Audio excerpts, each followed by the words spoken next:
नमस्कार।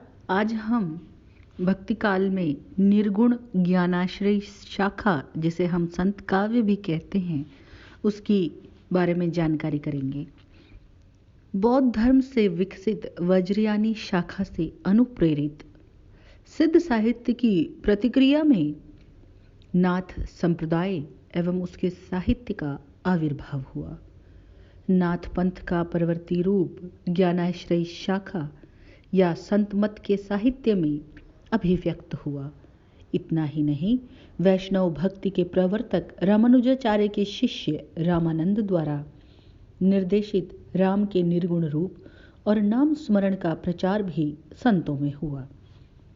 12वीं-13वीं शताब्दी के मध्य महाराष्ट्र के महानुभाव संप्रदाय और वारकरी संप्रदाय के महाराष्ट्रीय संतों की मान्यताओं का प्रभाव भी निर्गुण संतों पर बहुत पड़ा।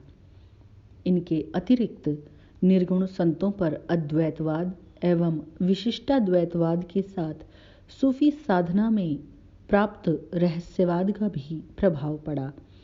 निर्गुण ज्ञानाश्रय शाखा को विकसित करने वाले संप्रदाय सिद्ध साधना और उनका साहित्य, वैष्णव भक्ति, महाराष्ट्रीय संत साधना तथा इस्लाम धर्म साधना आदि सभी कुछ रहे। निर्गुण ज्ञानाश्रय शाखा की विशेषताओं की बात की जाए, जिसे आचार्य शुक्ल जी ने निर्गुण ज्ञानाश्रय शाखा संज्ञा दी थी, उसे डॉक्टर हजारी प्रसाद द्विवेदी ने निर्गुण भक्ति काव्य तथा डॉक्टर रामकुमार वर्मा ने संत काव्यधारा नाम से अभिहित किया है।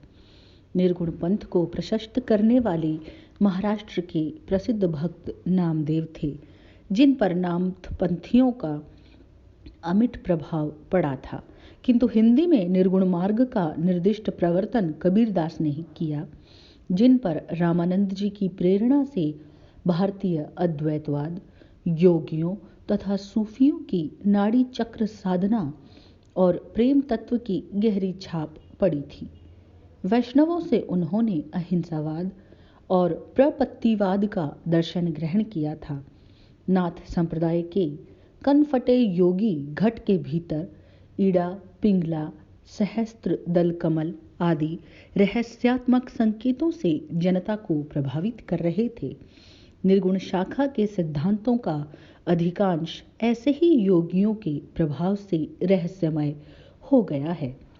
पैगंबरी, खुदावाद और शंकर के मायावाद के संश्लिष्ट प्रभाव के कारण तात्विक दृष्टि से न तो वे पूर्णतः अद्वैतवादी हैं और न एकेश्वरवादी ही। उनमें भारतीय ब्रह्मज्ञान और योग साधना का अद्भुत सम्मिश्रण मिलता है। उनके उपचारों में मूर्ति पूजा का खंडन है। संक्षेप में निर्गुण ज्ञानाई शाखा की बहुत सी विशेषताएं हम बता सकते हैं। उनमें सबसे पहली है निर्गुण राम की कल्पना। निर्गुण ज्ञानियों की दृष्टि से राम दशरथ के पुत्र की संज्ञा नहीं, निराकार परब्रह्म की संज्ञा है। राम सर्वव्यापी, अरूप, अवर्ण, अनीह और अकल हैं। उनकी प्राप्ति सेवक सेव्य भाव से ही हो सकती है। यहाँ राम दशरथ के पुत्र राजा श्री राम नहीं, जो वनवास काट कर लौटे थे, बल्कि एक ब्रह्म को राम का नाम दिया गया है। कबीरदास का कहना है, राम नाम तिहु लोक बखाना, राम नाम का मरम है आना। निर्गुण राम जपहु रे भाई, अविगत की गति लखी न जाई। यदि दूसरी विशेषता की बात की जाए तो वह है एकेश्वरवाद। ईश्वर एक है, वह निराकार है और अंतर्यामी है। वह अनंत और सर्वशक्तिमान है। हिंदुओं का ईश्वर मुसलमानों के ईश्वर से भिन्न नहीं। जो राम है वही रहीम है, जो कृष्ण है वही करीम है। यह सिर नवे न राम को, नाही गिरियो टूट, आन देव नहीं परसिए, यह तन जायो छूट। अक्षय पुरुष एक पेड़ है, निरंजन वाकी डार, त्रिदेवा शाखा भय, पात भया संसार। तीसरे स्थान पर हम गुरु के प्रति श्रद्धा को मान सकते हैं। गुरु और गोविंद दोनों एक ही हैं। सदगुरु की प्राप्ति अमृतत्व से है, वही सरम साधक की चरम सिद्धि है, कहीं गुरु गोविंद से भी अधिक श्रेष्ठ है।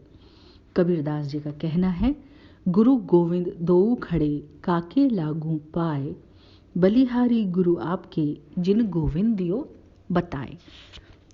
इसके बाद हम आगे बढ़ते हैं और सत्संगति और हृदय शुद्धि भी इसकी एक विशेषता मानी जा सकती है।